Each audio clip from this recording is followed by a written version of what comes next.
Linda daripada Akademi YouTuber. Perkembangan dunia. Para penyelidik telah menjalankan kajian dan menunjukkan bahawa peningkatan suhu bumi yang dijangka semakin meningkat pada abad ini. Oleh itu, berikut adalah artikel-artikel yang menunjukkan peningkatan suhu bumi dunia kini sedang berlaku. Persoalannya, adakah pada suatu masa dahulu suhu bumi kita berada dalam keadaan panas ataupun sejuk? Untuk mengetahui dengan lebih lanjut, mari kita saksikan laporan yang telah disediakan oleh Cikgu Linda ini. Mari kita saksikan bersama-sama untuk mengetahui jawapan kepada persoalannya.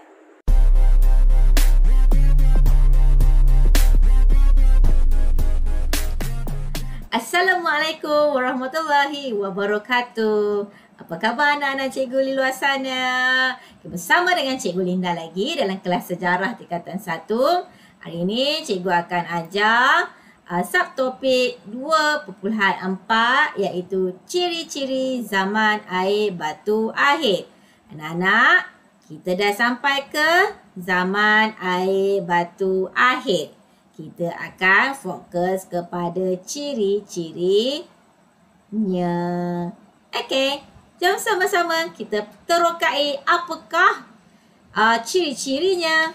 Sebelum kita masuk dengan lebih mendalam tentang zaman air batu akhir, kita lihat dahulu standard pembelajaran di mana murid boleh menjelaskan ciri-ciri zaman air batu akhir.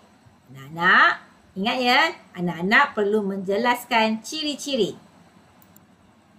Objektif pembelajaran, di akhir pembelajaran, murid dapat menghuraikan ciri-ciri zaman air batu akhir. So, murid-murid kena ingat ciri-cirinya.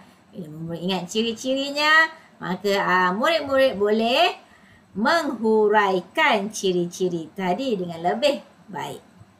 Yang kedua, kita kena menyenaraikan kepentingan sikap yang perlu diamalkan dalam menjaga alam sekitar. Okay, ini dua perkara lah yang akan dapat nanti. Pengenalan.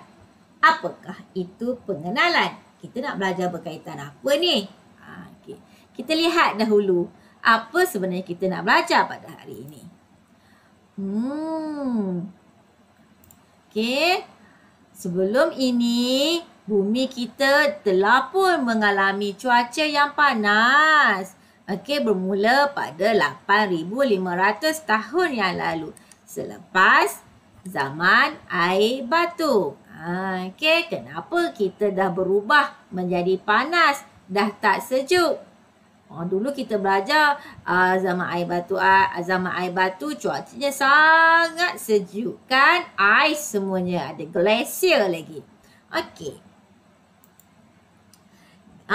Sebab inilah, sebab suhu dunia meningkat kan, perubahan suhu telah berubah dan meningkat sikit demi sedikit dan menyebabkan ais tadi telah cair sebab dah panas sangat.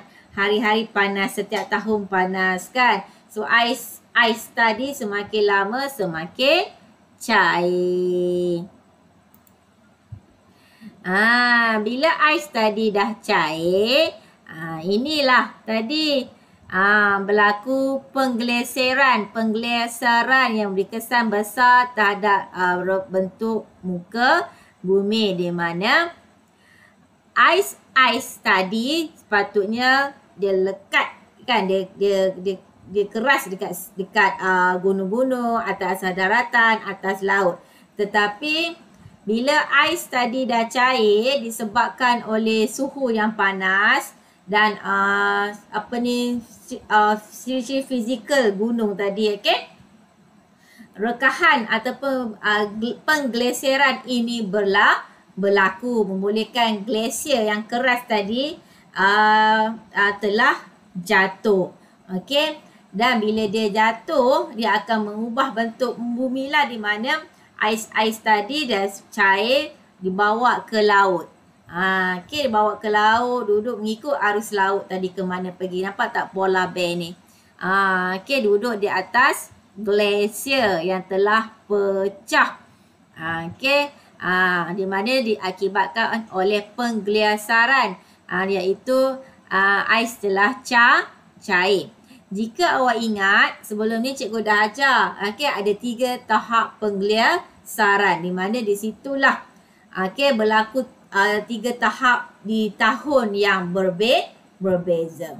Dengan inilah bentuk muka bumi kita berubah.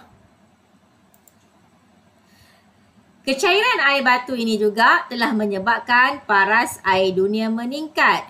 Sebab apa? Ais tadi dah semakin cair. Maka dia akan meningkatkan air tadilah. Macam kita minum ais kan. Maksudnya kita masa di kedai kita nampak ais tu banyak. Tapi bila lama-lama ais itu semakin lama semakin cair dan menyebabkan air tadi bertambah. Okey, nampak kan cantik kan Bukit Bukau dan kawasan tanah tinggi mulai terbentuk di sini akibat daripada penggeliasaran tadi. Okey, bayangkan glasier yang berada di atas gunung-gunung ini, di atas bukit-bukit ini. Okey, apabila berlaku penggeliasaran, disebabkan suhu panas tadi kan, dia berlakulah penggeliasaran. Maka perubahan bentuk muka bumi tadilah terbentuknya bukit ataupun kawasan-kawasan tasik ataupun pulau terbentuk di sini. Dan menjadi tarikanlah kepada pelancong untuk datang melawat melihat glasier tadi. Okey. Dan untuk pengetahuan semua, masih lagi terdapat kawasan-kawasan yang mempunyai glasier ini yang dijadikan tempat lawatan untuk pelancong-pelancong datang. Okey, menikmati lagi lah. Ada beberapa tempat yang masih lagi kita kata cantik. Masih lagi ada glasier untuk kita lihat dan menikmati keindahan alam dan ciptaan Allah Subhanahu Wa Taala ini. Maka di sini berakhirlah zaman air batu akhir. Sebabkan berlakunya suhu yang semakin panas, glasier yang menyebabkan air laut dunia semakin meningkat dan terbentuklah tasik-tasik semula jadi dan pulau-pulau semula jadi ini. Okey, ini yang kita nak tengok kan, ciri-ciri zaman air batu akhir. Okay, apakah ciri-cirinya? Okay, anak-anak ingat je, sekejap lagi anak-anak perlu menghuraikannya. Yang pertama, aras laut. Di mana pada waktu ini permukaan air laut membeku, paras air laut rendah. Okey, pulau-pulau sudah sambung dengan tanah-tanah besar. Okey, dan manusia dan binatang sudah mula berpindaran rendah disebabkan oleh perubahan bentuk muka bumi tadilah kan. Yang kedua, dalam kehidupan manusia telah tinggal di kawasan tanah pahmah yang sejuk. Mereka mula hidup secara nomad dan mereka memburu untuk mendapatkan makanan. Okay, ciri bumi fizikal di mana permukaan pada waktu ini airnya beku dan sebahagian besar bumi dilitupi air. Maksudnya masih banyak lagi kawasan-kawasan laut. Okey, darat dah tak banyak dah kat sini. Okey, binatang di mana terdapat haiwan-haiwan atau binatang yang tinggal di kawasan tanah pahmah yang sejuk seperti memak berbulu, badak, kuda dan singa. Tumbuh-tumbuhan juga pun telah wujud di sini di mana kita ada rumput dan tumbuhan renek yang menjala. Okay. Suhu di sini terlalu sejuk. Okey, dipenuhi salji terutama di kawasan kutub dan benua Eropah. So anak-anak, inilah ciri-ciri zaman air batu akhir. So ada 6 ciri. Okey, anak-anak kena ingat dan boleh nanti menghuraikan dengan lebih baik 6 ciri zaman air batu akhir. Anak-anak nampak tak gambar ini? Apa yang kita nampak di sini? Ya, kita nampak haiwan-haiwan berhijrah. Haiwan-haiwan bergerak. Betul tak? Dari satu kawasan ke kawasan yang lain. Inilah yang kita panggilkan sebagai jambatan darat. So, jika anak-anak ingat sebelum ini pada 2.2 cikgu telah ajarkan 4 tahap zaman air batu. Cikgu ada sebut jambatan darat. Inilah jambatan darat. Okey, tak ada pun jambatan macam kita tu, jambatan Pulau Pinang, jambatan kat Putrajaya, tak ada, bukan macam tu. Okay, sebenarnya jambatan darat ini adalah jalan yang menghubungkan daerah pula. Itu jalan yang menghubungkan di antara negara Panama, Amerika Utara dan Amerika Selatan, di mana ia menghubungkan. Dan di sini dia berhubung di antara dua kawasan ini. Itulah yang menyebabkan haiwan ataupun mamalia tadi dapat berhijrah daripada satu kawasan ke kawasan yang baru. Kita panggil daratan lah sebenarnya. Sebab tu kita kata sebagai jambatan, sebab ia menghubungkan daripada Panama ke negara Amerika kat sini. Okay? Dan membolehkan bukan sekadar haiwan juga, tapi juga manusia zaman pada waktu itu. Nampak tak kat sini? Banyak kan? Okay, dengan inilah yang memudahkan lagi penghijrahan haiwan-haiwan. Boleh pergi ke Panama, boleh pergi ke Amerika. Okay. Pada waktu ini, cuaca tidak lagi sejuk seperti zaman air batu. Okay. Dia semakin panas. Dan manusia pada waktu ini pun sudah boleh menjalankan aktiviti pertanian. Okey, boleh bercucuk tanam. Okey, keadaan tanaman yang sesuai dengan suhu bumi tadi. Okey, kalau kita kata nak tanam, nak buat aktiviti pertanian pada musim sejuk, yes, memang agak susah nak hidup. Okey, seperti kita tengok di negara-negara yang bermusim sejuk. Okey. Pokok-pokok pun tak boleh hidup dekat situ, hanya tinggal ranting-ranting, tak ada pun daun sebab tak tahan dengan sejuk. Okey. Kemudian manusia menjalankan aktiviti pertanian dan juga pengeluaran bahan makanan. Mereka memproses haiwan yang mereka buru tadi. Okey, kemudian di sini sebenarnya berlaku pelbagai aktiviti yang boleh meningkatkan suhu dunia.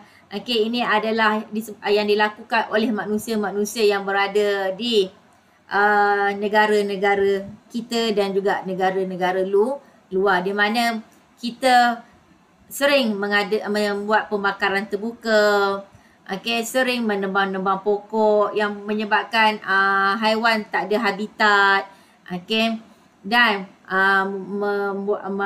menggunakan kenderaan yang terlalu banyak dan menyebabkan pembakaran minyak daripada enjin kenderaan, menyebabkan kereta berasap, contohnya minyak diesel. Okey, yang inilah menyebabkan suhu bumi kita semakin lama semakin panas. Okey, kerana kita tidak memelihara bumi kita sendiri.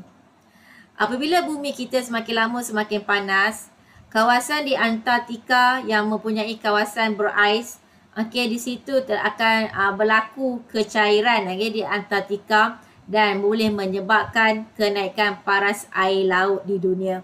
Okey, kerana kita masih lagi terdapat kawasan Antartik dan Antartika. Okey, dua kawasan ini masih lagi mempunyai kawasan berais. Okey, di mana terdapat penguin-penguin dan polar bear lagi di sana yang masih menetap di sana.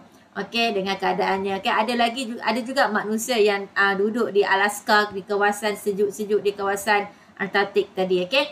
So, jika suhu bumi kita semakin meningkat saban tahun, tidak mustahil suatu hari nanti ada beberapa kawasan kita akan ditenggelami air disebabkan oleh peningkatan paras air laut dunia.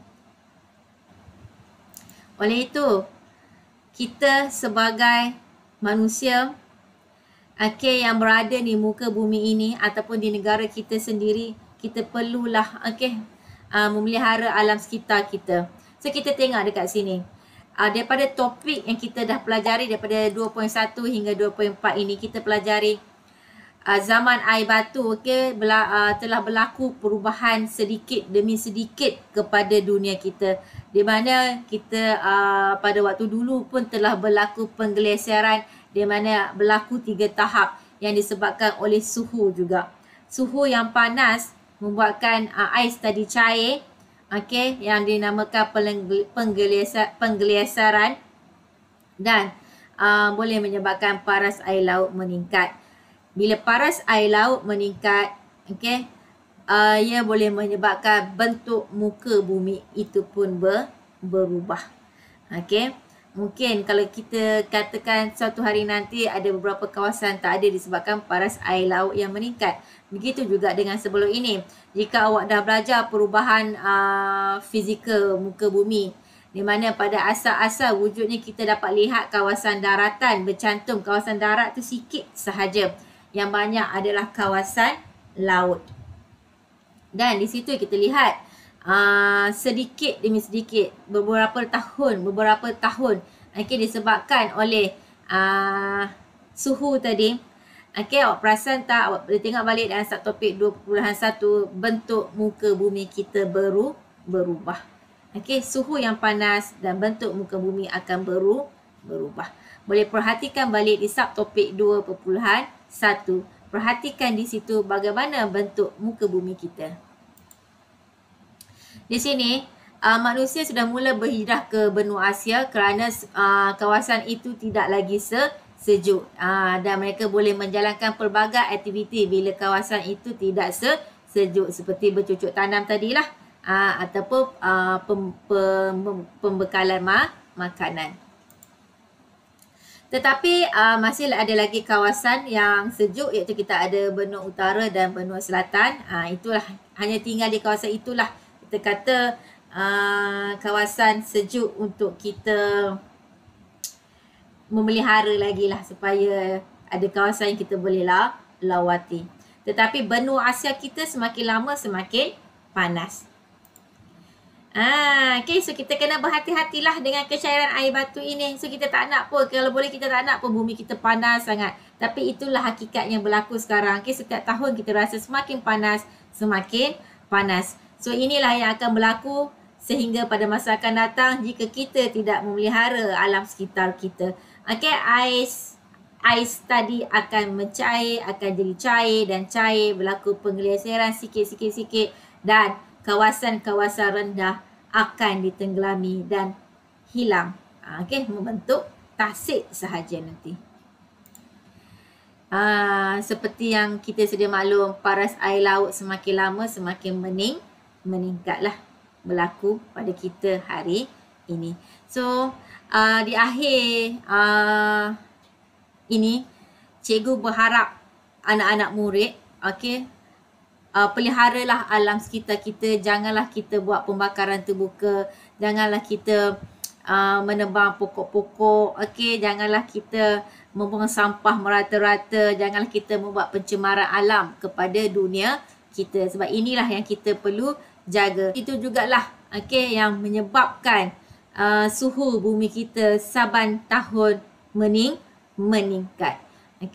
Cikgu harap video ini dapat memberi manfaat kepada anak murid, dapat memberi iktibar, dapat memberi pengajaran, dan anak-anak murid ingatlah, kita perlu memelihara alam sekitar kita supaya bersih, supaya suhu bumi tidak terus panas dan terus panas, kerana impaknya pada kita pada masa akan datang apabila air semakin meningkat, air laut semakin meningkat, kawasan kita akan ditenggelami air.